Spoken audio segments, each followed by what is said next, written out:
समोर काही लग्न बिग्न आहे का हो? मी माझ्या बाल्कनीतून शेजारच्या बाल्कनीतल्या लताताईंना विचारलं.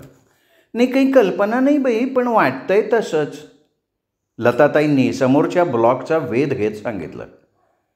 कालपासनं बरीच माणसं आली आहेत खरी. हो ना, आणि परगावची पण येत आहेत. बॅगांवरनं कळतं ना. माझे आणि लताताईंचे नुसते अंदाज चाललेले होते, कारण दोघीही इथे नवीन राहायला आलेल्या. दोघी म्हणजे ही सगळी सोसायटीच नवीन बांधून झाली होती. मला तर इथे येऊन जेमतेम 15 दिवस झाले होते.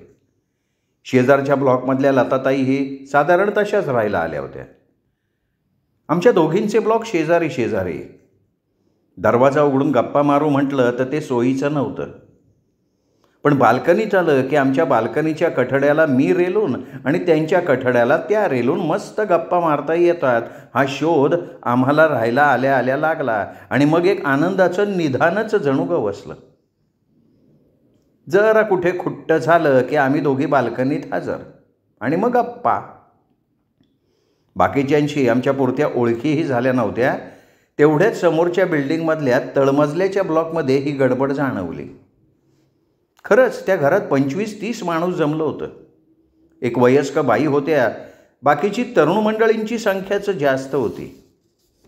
त्यातलं एक जोडपं इथे राहणारं म्हणजे बहुतेक त्या वयस्कर बाईचा मुलगा आणि सून असावेत. बाकीची कोण होती ते कसं कळणार? विचारणार कोणाला? पण मी पिच्छा सोडला नाही. घरात काम करता करता जेवढं जमेल तेवढं समोरच्या घरावर लक्ष ठेवत होते. माझ्यासारख्याच लताताईही दक्ष होत्या. एकच दिवस मध्ये गेला आणि त्यांनी सकाळीच मला हाक दिली. आहो उषाताई. काय हो? मी धावले. आपला अंदाज खरा ठरतोय बरं का. का काय झालं? समोर बहुतेक लग्नच दिसतंय. हो का? कशावरनं? अहो आत्ता भटजी आलेले पाहिले. हो का? वाटलंच हं. अहो काल रात्री किती हसणी खिदळणी चालली होती नाही? ऐकली. म्हणजे माहेरवाशिणी पण आल्या आहेत. पण काय हो, आपल्याला आमंत्रण नाही? काय बाई, येईल सुद्धा अजूनही. आता इकडचं तिकडचं बोलायचं म्हणजे थोडा वेळ जातोच का नाही. पण आमच्या ह्यांना लगेच राग येतो. हाक आलीच, अगं ए मला उशीर होतोय. आले. नाईलाजानं मी आत पळाले. दुपारी सगळं आवरून बाल्कनीत आले आणि समोर बघितलं. 2-3 भटजी जेवून पोटावर हात फिरवत बाहेर पडत होते. कुणाचं लग्न असेल? मुलाचं का मुलीचं? मी शोध घेत होते पण कळेना. अहो लताताई. आले आले. लताताई बाहेर आल्या. अहो कुणाचं लग्न आहे कळलं का? नाही हो, काही कळलं नाही. पण उषाताई एक गंमत बघितली का? अहो दाराला तोरण नाही, आंब्याचं डहाळं नाही. खरंच की हो, इतकं सगळं झालं आणि तोरण लावायला विसरले की काय ही माणसं. आम्ही दोघीही विचारमग्न झालो. तेवढ्यात त्या घरातली 2-3 छोटी मुलं खेळायला बाहेर आली. त्यांचं क्रिकेट सुरू झालं. एकाचा बॉल आमच्या बाल्कनीजवळ आला. तो घ्यायला एक मुलगा धावला. ए अरे इकडे ये रे. लताताईंनी त्या मुलाला बोलवलं. तो बॉल उचलून धावत आला. अरे तुमच्याकडे काय आहे रे? लग्न? नाही. मग काय आहे? श्राद्ध आहे. अगं बाई, श्राद्ध? कुणाचं रे? आजोबांचं. मुलगा पळून गेला. आम्ही दोघी अवाक झालो. एकमेकींकडे टकमक पाहत राहिलो. काय बोलावं तेच कळेना. अशा अस्वस्थतेत कितीतरी वेळ आम्ही होतो. अहो उषाताई, कमाल आहे का नाही? अहो हो ना, किती चमत्कारिकपणा हा. श्राद्ध आणि एखाद्या लग्नकार्यासारखं. नाही तर काय, काय त्या गप्पा गोष्टी, हसणी खिदळणी. मला वाटतं बरं का उषाताई, तो मुलगा लहान आहे, काहीतरीच बोलला असेल. छे हो, काहीतरी कसा बोलेल? अगदी व्यवस्थित माहिती दिली की. अहो म्हणून काय झालं? म्हाताऱ्या माणसाचं दुःख नसतं का काय? हां. अहो आमचे आजोबा गेले ना, चांगले 90 वर्षांचे होते. पण काय आम्ही रडलोय म्हणून सांगू. हो ना बाई, आमची ही आजी. मग एकमेकींचे आजोबा, आजी, आणखीन कोणी म्हातारी कोतारी, त्यांचं मरण, त्यांचं श्राद्ध पक्ष ह्याच्यावर बराच वेळ दोघी बोलत बसलो. अर्थातही लताताई त्यांच्या आणि मी माझ्या बाल्कनीत. जसे पाहुणे आले तसे एक दिवसांनी एक एक करत परतही गेले. निरोपालाही हास्य विनोद मोठ्यांदा बोलणी चालूच होतं. निघताना त्या वयस्कर बाईंना नमस्कार करून सगळी निघत होती. ती बाई अंगणापर्यंत त्यांना पोचवायला येत होती किंवा खिडकीतनं हात हलवून निरोप देत होती. सगळे पाहुणे गेले आणि घरात ती बाई, एक तरुण जोडपं आणि त्यांची 2 मुलं एवढीच माणसं उरली. नेहमीचे व्यवहार चालू झाले. हळूहळू ओळखी व्हायला लागल्या. आमचीही त्यांच्याशी काय कसं काय म्हणण्या इतपत तोंड ओळख झाली. त्या वयस्कर बाई म्हणजे आजी, त्यांचा मुलगा मुकुंद, सून मीरा, मुलं कुमार आणि सुकन्या. याशिवाय आजींना आणखीन मुलं आणि 4 मुली होत्या. तसा परिवार मोठा होता. कारणानं ओळख वाढली. नाविन्य संपलं. आता रोजच आपण एकमेकांसमोर येणार आणि जाणार.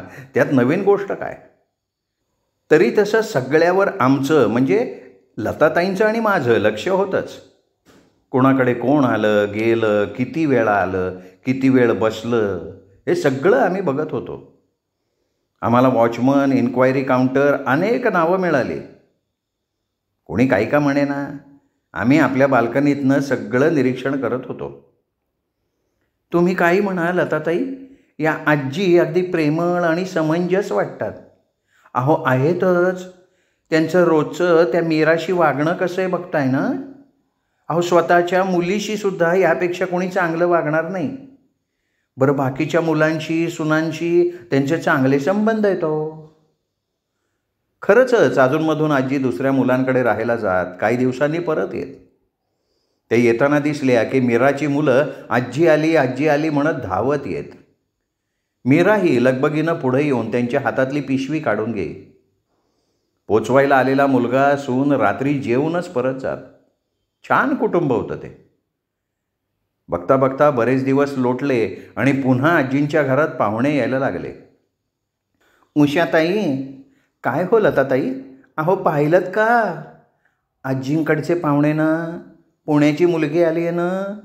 हो, आणि काल रात्री ती अंधेरीची आली आहे. पाहिली की.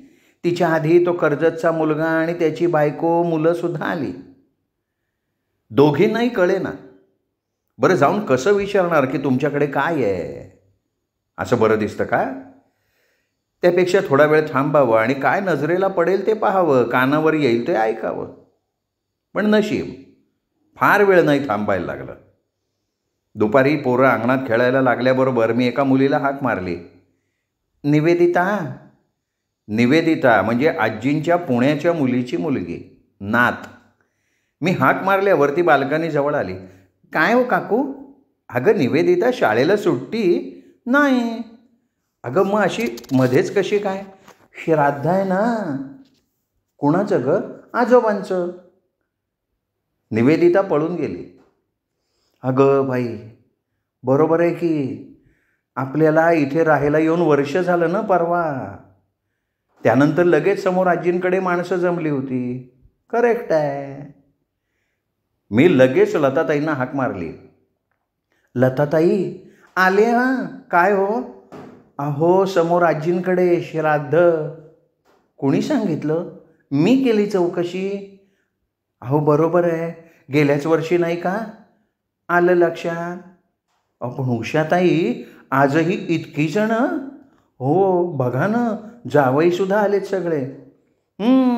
गप्पा गोष्टी चालल्या आहेत.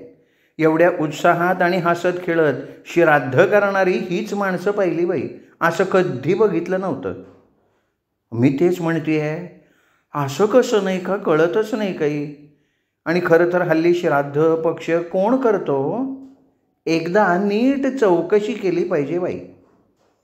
दोघींनी मनाशी निश्चय केला, पण तरीही बाकी सगळं ठीक आहे, पण तुम्ही श्राद्ध इतक्या उत्साहात कसं करता हे विचारणं म्हणजे कठीण ना. कसं विचारणार. आणि मग हे विचारायचं राहूनच गेलं. इतर गप्पा चौकशा इकडचं तिकडचं ह्यात ही गोष्ट मागे पडली.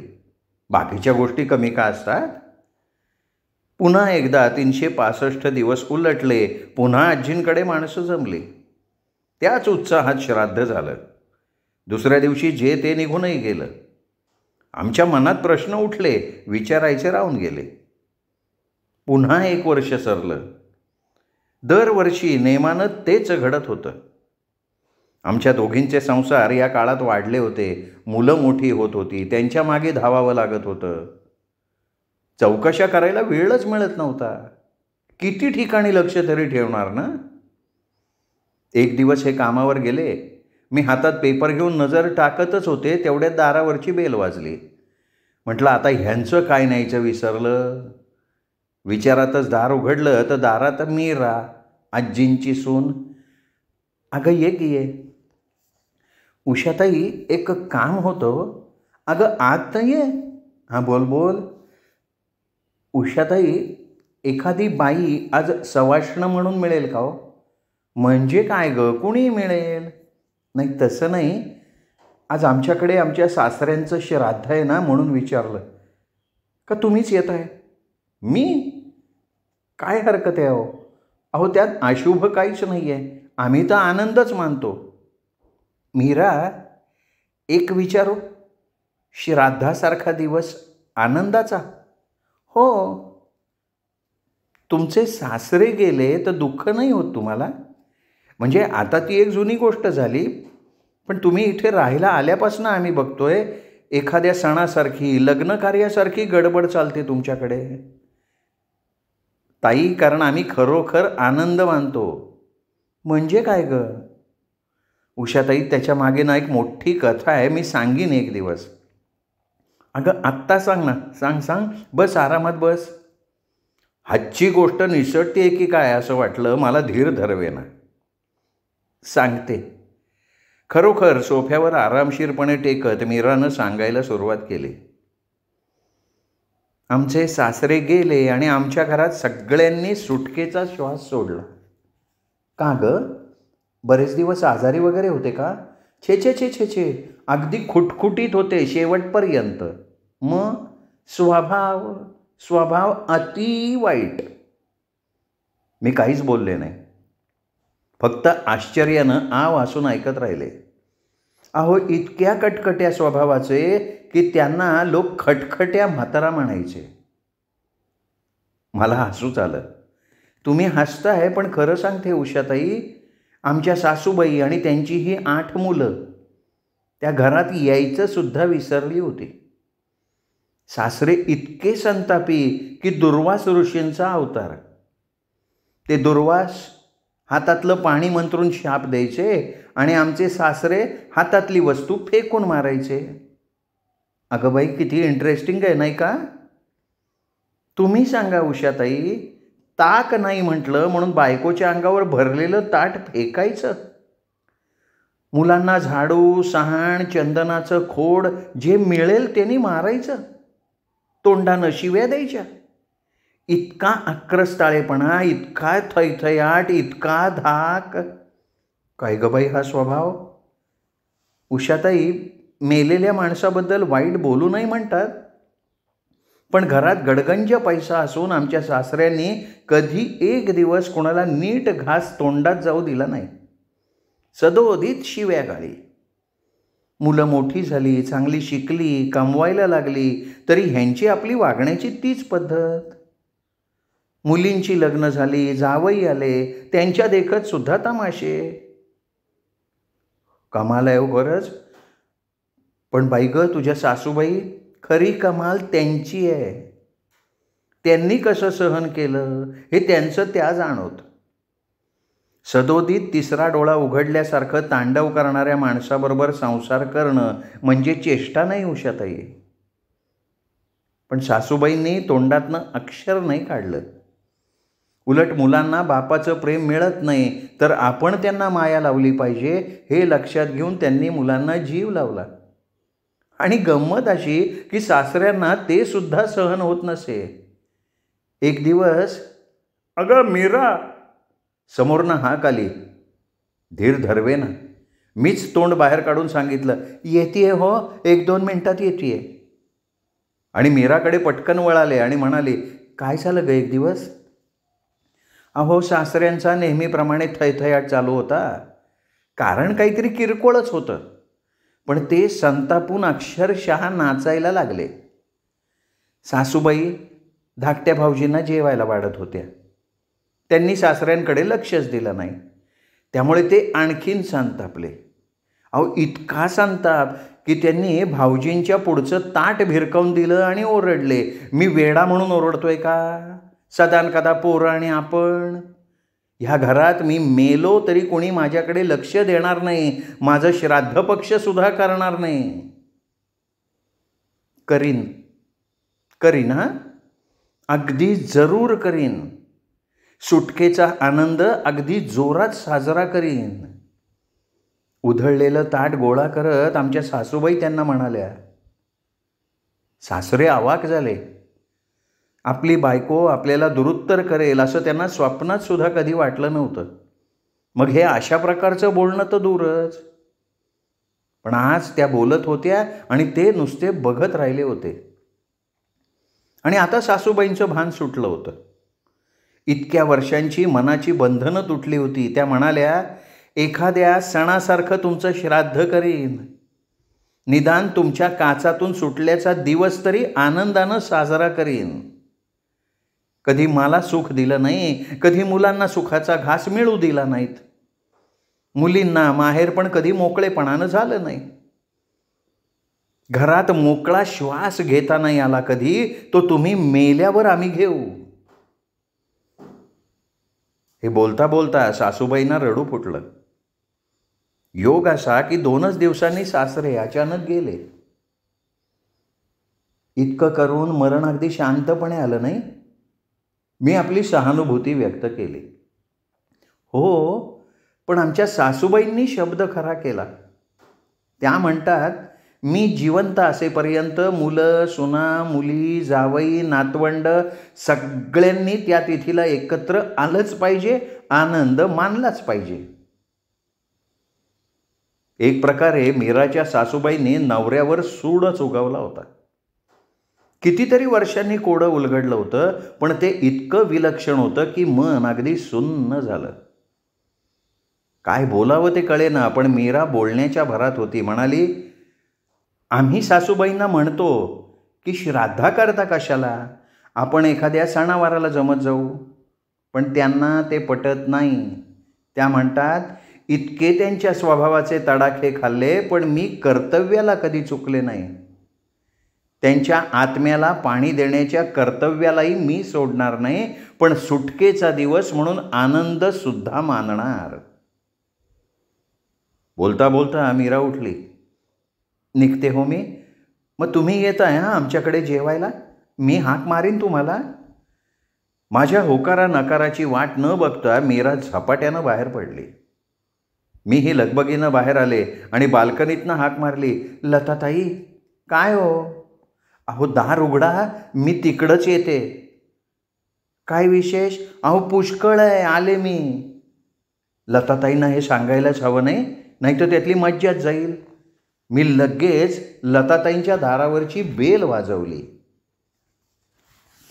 श्रोते हो, ही होती विनिता आयनापुरे यांच्या भिरभिर या कथासंग्रहातली कथा सखे ग साजणी. कथा तुम्हाला निश्चित आवडली असेल. ह्या कथेचा व्हिडिओ लाईक करा. मित्रपरिवारात, नातेवाईकात, सोशल मीडियावर या कथेचा व्हिडिओ शेअर करा. कथा कशी वाटली हे कळण्यासाठी, म्हणजे मला कळण्यासाठी आणि लेखिका विनिता आयनापुरे यांना कळण्यासाठी कमेंट जरूर करा. आणि हो, तुमच्याकडनं चॅनल सबस्क्राईब करायचं राहून गेलं असेल तर प्लीज आत्ता वरती जो माझा फोटो दिसतोय त्या फोटोला क्लिक करा आणि चॅनल सबस्क्राईब करा. एवढी विनंती करतो आणि थांबतो. भेटत राहूयात दीपक रेगे कथाकथन चॅनलवर.